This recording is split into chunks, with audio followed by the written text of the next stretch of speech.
Muy buenas a todos desde Chicago, muy buenas desde la World's Fair of Money 2022. Estoy en la convención de la ANA de Chicago, estamos en agosto de 2022 y me he encontrado con Carlos Jara, que, bueno, esto es todo un privilegio poderle entrevistar. Es uno de los grandes autores chilenos. Carlos ha escrito libros sobre moneda chilena, ha hecho un montón, también sobre moneda centroamericana y ya ha escrito aquí acaba de publicar su segundo libro sobre moneda guatemalteca. Fijaros qué pedazo de libro, vamos a hablar de él con bastante detalle. Y bueno, podríamos decir que, Carlos, eres el segundo mejor autor chileno. Un honor, sí. Sería un honor considerar eso después de Medina. Sí, Medina es inalcanzable. Medina es inalcanzable para cualquiera. Yo siempre defiendo eso, digamos que hay gente que siempre pregunta quién debería estar en el panteón de los numismáticos. Bueno, ahí tú puedes discutir de muchos nombres, pero Medina siempre tiene que estar arriba de todos. Sí, bueno, Medina es un autor del siglo XIX que hizo unas contribuciones bárbaras y que digamos que fue el que arrancó el estudio de la numismática ya no solo en Chile, sino en Hispanoamérica, diría yo. Bueno, dada esta pequeña introducción, hay que decir también que Carlos reside en Estados Unidos y se dedica profesionalmente a la numismática. Correcto. Sí, es una persona que sabe muchísimo, es de los mayores expertos de moneda hispanoamericana. Ha colaborado, por ejemplo, con Aureo también en el catálogo de moneda española. Bueno, un currículo tan grande que tendríamos que dedicar casi la entrevista entera a hablar del currículo. Entonces vamos a hablar de la moneda colonial de Guatemala. De Guatemala. A ver, ¿cuándo abre la ceca de Guatemala? Porque es una ceca un poco tardía. Correcto, la ceca de Guatemala es una de las pocas que se inaugura, digamos, o cuya inauguración ocurre en el siglo XVIII, está concretamente en 1731, y ellos empiezan producción en 1733. Uh-huh. Lo interesante ahí es que justamente ese periodo corresponde a la implementación en la ceca de México de las ordenanzas de 1728. Y como se puede ver en la historia, digamos, y en la obra, la ceca de Guatemala, sobre todo en sus inicios, estuvo muy ligada, muy de la mano de la ceca de México, porque básicamente, a pesar de que la ceca de Guatemala estaba obligada a seguir la misma ordenanza de 1728, que, digamos, instruía a hacer la moneda ya mediante golpe de volante y sobre papeles circulares con cordoncillo, digamos, y ya terminar con la moneda macoquina. Como se puede ver, digamos, en la historia, ellos recibieron la mecánica vieja, la maquinaria vieja de México, y eso les creó muchos problemas. Pero de todas maneras, siempre la ceca de México, cuya producción es muchísimo mayor que la de Guatemala, uh-huh, fue vista como una especie de gran hermano que estaba ahí mirando y detallando. De hecho, Guatemala es una de las pocas secas que, cuando tú estudias, digamos, qué hacen con las monedas de prueba, en general, tradicionalmente siempre la ceca mandaba monedas de prueba a Madrid para que las revisaran. La ceca de Guatemala muchas veces manda moneda a México y a Madrid. O sea, la de México era como su padre, digamos. Digamos que claro. Guatemala es una especie de ceca hija de la ceca de Correcto, México. Sí. Hay seguro que los coleccionistas conocen esa transición que hubo en México a principios de la década de 1730, ¿no? Esas monedas tipo Clipper y demás. Eso fue cuando empezó a llegar la nueva maquinaria a México. Claro, decían, no, la ordenanza dice que hagamos monedas de color fría, pero no tenemos maquinaria para hacerlo, entonces hacemos lo que podemos hacer. Y ya cuando, a partir de 1734, si mal no recuerdo, es cuando se empezó a hacer en cordoncillo en México. O sea, el cordoncillo empieza en México el 32 y tienes hasta el 34, transición que conviven las dos, clipe y cordoncillo. Y ya del 34 para adelante, o sea, 35 para adelante, incluido 35, es solo cordoncillo. Y eso coincide con la apertura de la ceca de Guatemala. Claro. Que la ceca de Guatemala se abrió en lo que hoy en día es Antigua Guatemala. Antigua Guatemala, correcto. Entonces, y se traslada, o sea, se inaugura en 1731, empieza la producción en 1733. Ahí podemos hablar después de esas monedas son particulares, y en 1773, por una serie de terremotos y de erupciones volcánicas que los cronistas históricos llaman la ruina de Guatemala en esa época, que era Santiago de los Caballeros de Guatemala, forza el traslado de la ceca al Valle del Hormito, y eso derivaría en convertirse en Nueva Guatemala. En el momento que tiene Nueva Guatemala, al otro empezó a decir Antigua. A ver, se trasladó la ceca y se trasladó casi la ciudad entera. La ciudad entera. Que hoy en día sigue estando habitada, porque hay gente que se piensa que Antiguo Guatemala es nada más una ruina, es una ciudad. Es una ciudad Una joya actualmente. arquitectónica porque mantuvo mucho. Es como estar, digamos, cuando uno visita Antiguo, no sé, una energía rara porque es como trasladarte en el tiempo cuando estás metido dentro de las ruinas. Las ruinas quedaron prácticamente tal como quedaron después de los terremotos de 1773. Es una de las ciudades que más ganas tengo de visitar de todo el mundo. Bueno, entonces vamos un poquito con las monedas. Bueno, hay que decir que la ceca de Nueva Guatemala ahí quedó hasta 1822, o sea, hasta la época de la independencia prácticamente.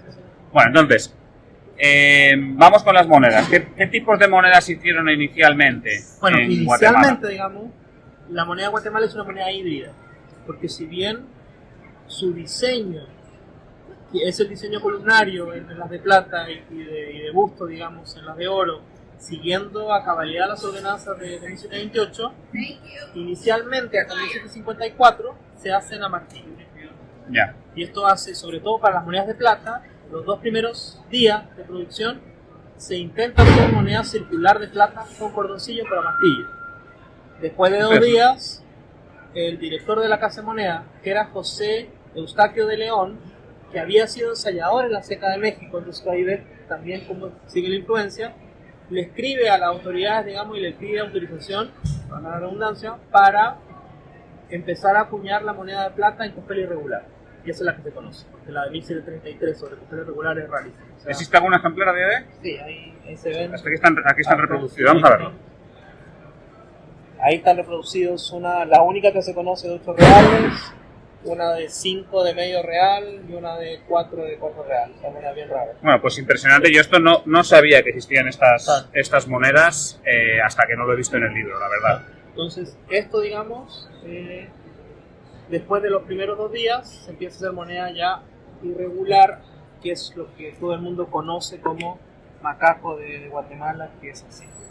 O sea, Los macacos. claro, moneda, digamos, con el diseño columnario, pero sobre papel irregular y acuñada a martillo, que es una moneda bien cruda, que tiene mucho encanto, mucho sabor, pero que en términos absolutos es la calidad del salario. Sí. Bueno, tengo que decir, a mí, yo lo he dicho en algunos vídeos, no me llama demasiado la moneda de Guatemala. Me suele gustar la moneda de martillo, pero como que el columnario estoy acostumbrado a verlo tan perfecto, sí. Y en el de Guatemala... No, lamentablemente, claro, como de Guatemala tienes papeles reducidos y el golpe no es tan bueno, lo que tú estás acostumbrado a ver en el diseño tan lindo de la columnaria no trasluce. Claro, queda ahí un poquito raro.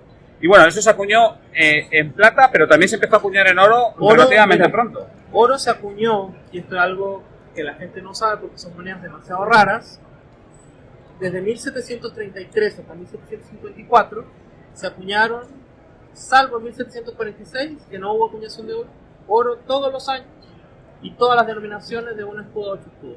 Se conocen muy pocas, porque si son pocas se fundieron después. Pero, para darte un ejemplo de la rareza, a ver, de 2 escudos de esa época no se conoce ninguna, de 4 escudos no se conoce ningún año, de 4 escudos no se conoce ningún año, de un escudo se conocen 4 piezas, 3, y de 8 escudos, bueno, se conocieron las 20 piezas, 25 piezas, pero son todas rarísimas, contando todos los años.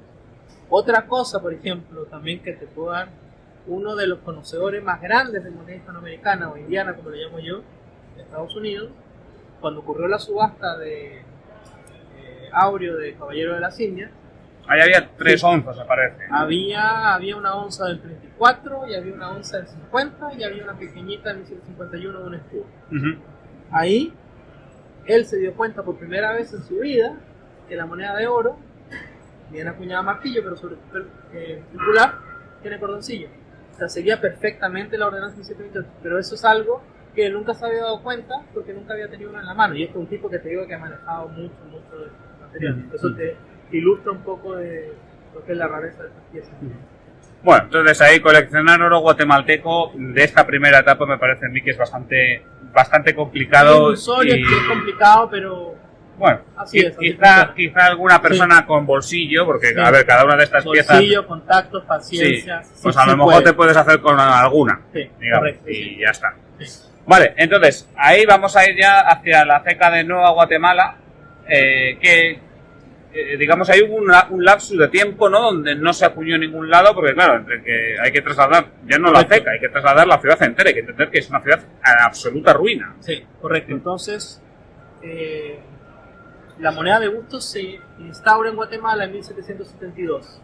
Todavía en la ceca antigua Guatemala y todavía con marca de ceca G. Ujú. Se alcanza a hacer 2 años, solo en plata, 72-73, y ahí se interrumpe. Después ocurre el traslado, que dura más o menos 2 años y medio, y a partir del 76 empiezan a hacer con ceca NG. Si bien las menores, las primeras de las menores del 76, tienen marca G porque siguieron reocupando el reverso de la columna, O sea, las de 76 también las hay Tienen con G. marca G. G. Ah, mira, pues Hay eso... una 2 reales NG que es única del 76, que sale ahí, pero en general son G. Vale, entonces ahí vemos que se cambia la ciudad y se cambia la marca de ceca a NG, que es luego la que quedó dura hasta 1821. hasta que se Sí, cerró la y ceca. que se mantiene cuando la ceca pasa a control de la Federación Centroamericana. Ujú, Se ujú. acuña hasta 1851. por ejemplo. Vale, entonces hasta mediados del siglo XIX son casi otros 80 años donde hay acuñaciones. Entonces aquí son acuñaciones ya diferentes, ya son acuñaciones de busto, De busto. por un lado el motivo, por otro lado la tecnología, ¿no? Sí. Estamos hablando de prensa volante. Sí, prensa volante hay en Guatemala desde 1954. Si bien hubo algunas acuñaciones experimentales que también están acá con volante a partir de 1741. Ujú, ujú. Ahora, lo importante del libro, bueno, yo creo que Guatemala es una ceca, si bien tuvo muy poca producción en comparación estadística, sobre todo con la ceca de México, que era la más cercana, numismáticamente es importante porque tiene mucha moneda rara y tiene mucha moneda extraña de transición. Entonces, Sí. eso siempre ha sido así. Siempre el coleccionista ha sabido que la moneda de Guatemala de oro es muy rara, colonial, por definición. Si bien no saben exactamente qué año existe, qué otros no, pero como conocimiento mínimo, digamos, tú sabes que la moneda colonial de Guatemala de oro es rara. Sí. Lo otro es que acá, la documentación que hay acá permite comprobar otras cosas. Por ejemplo, algo que yo había postulado ya en mi libro sobre la ceca de Santiago de Chile, y que es importante, yo diría esencial, al momento de analizar la documentación colonial, que te permite llegar a las tablas de acuñación, y eso a la vez está muy ligado a la rareza, que es lo que le interesa al numismático. Ujú. Y que es que la fecha que llevan las monedas no corresponde a la fecha en que la moneda se acuñó, corresponde más bien a la fecha en que el metal ingresa y se contabiliza y se paga el quinto a la ceca. Eso es muy importante. ¿Y eso ocurre en todas las tecas o solo en Guatemala? Mira, yo he comprobado que ocurre en Santiago y en Guatemala. Ahora en Santiago, la gente se lee el libro, hay un documento de julio de 1819 que indica y te describe y te detalla que hubo 5 partidas de moneda que se acuñaron en 1818, 1818, 1818, 1819, 1819, pero con cuños, y dice ahí, fechado 1818. Ajá, ajá. Entonces, eso es muy importante porque te permite reinterpretar otras cosas. Entonces, cuando tú agarras, por ejemplo, citando a Medina en general lo que transcribe en sus libros es la fecha de entrega de las monedas. Y eso no es la fecha que llevan las monedas, y por eso es que hay mucho error, entre comillas, porque la gente dice, no, mira, Medina dice que para tal año se entregaron monedas.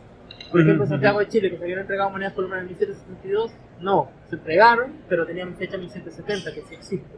Entonces, digamos, a la luz de esto, es posible reinterpretar muchas otras fuentes, y eso hace que digamos, el calce o la congruencia entre fuente documental y fechas de las monedas que se conocen sea mucho más acuciosa, más directa. Estoy pensando, bueno, es bastante impresionante esta relación que claro, que o sea, obviamente una cosa es que cuando llega la plata a la ceca, o cuando la ceca adquiere la plata, otra cosa es cuando se producen las monedas.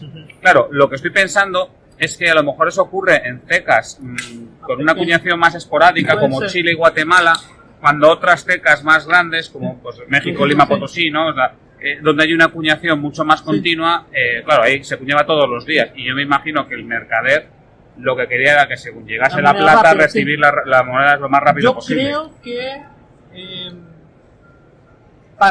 yo creo que se mantuvo en todas las secas, pero que a efectos prácticos, digamos, como tú tienes, qué sé yo, en México y Lima, secas, producción más o menos continua de niveles muy altos, no influye mucho en la rareza. Claro. En el caso de Guatemala y Santiago sí, porque por ejemplo el oro, ya a partir de 1754, solo se hace por razones prácticas cada ciertos años, a medida que van acumulando metal. Entonces es muy importante saber, digamos, antes un coleccionista podía saber, qué sé yo, por ejemplo, a mitad del siglo XX, un coleccionista que tuviera acceso a todas las fuentes, todas las monedas publicadas, todos los libros, iba a darse cuenta que había moneda guatemalteca de oro de 1750 para Fernando VI, por resumirlo ahí, de 17 cuñado volante, ¿verdad? 54, que se conocían un 8 escudos y un escudo, 55, las mismas denominaciones, y 57 que se conocía solo los escudos. Después, tú te das cuenta del libro, sí, que también se acuñó en 1756 y que existen todas las denominaciones. Ahora, desde 1850 han aparecido el escudo de 1757, el escudo de 1755 y el 8 escudo de 1756 en el Ayers. Entonces se va completando. Y también el 4 escudo del 55. Bueno, pues a ver si poquito a poquito se puede ir completando. Sí. Desde luego van a ser apariciones muy esporádicas, pero bueno, a ver. Van a causar ruido, digamos, sí. Moneda rara en general. Muy bien. Luego, porque a ver, en esta segunda etapa, la plata de Guatemala para un coleccionista es más o menos accesible a algunas de ellas. Es decir, que, bueno, quiero tener una representación. Si queremos tener todos los años y en buena calidad, siempre es difícil. Es difícil. Pero tener una representación y demás, bueno, pues eso, los realitos, los medios realitos de la última etapa y demás, eso es más o menos accesible, incluso en alta calidad. El oro ya es otro cantar. El oro siempre es raro. Salvo el año 1817. Que bueno, tampoco es que sea muy común. No, pero es más asequible que lo otro por una razón histórica, y es que se sigue acuñando entre 1821 y 1824 con cuño colonial. Por eso también es que la moneda de plata de Guatemala en 1821 es más común, sobre todo el cuartillo. Porque se sigue acuñando hasta que la federación instaura su cuño particular.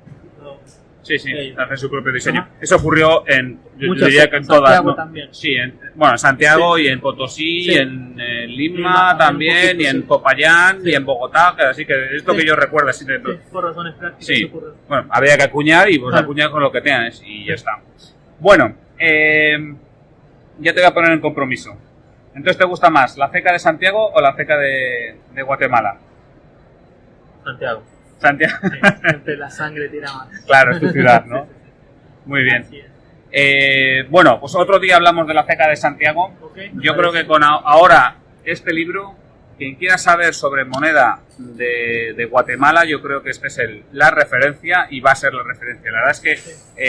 incluye mucha documentación histórica y también incluye y muy buena fotografía completo de todo lo que se acuñó. Sí, por ejemplo, ustedes verán acá, por ejemplo, aquí un catálogo de lo que se acuñó. Cuartillo, y por ejemplo acá en oro, todos estos dos escudos, se sabe que se acuñó, pero no se conoce comprar alguno. Claro. Sí indicamos cuántos se hicieron.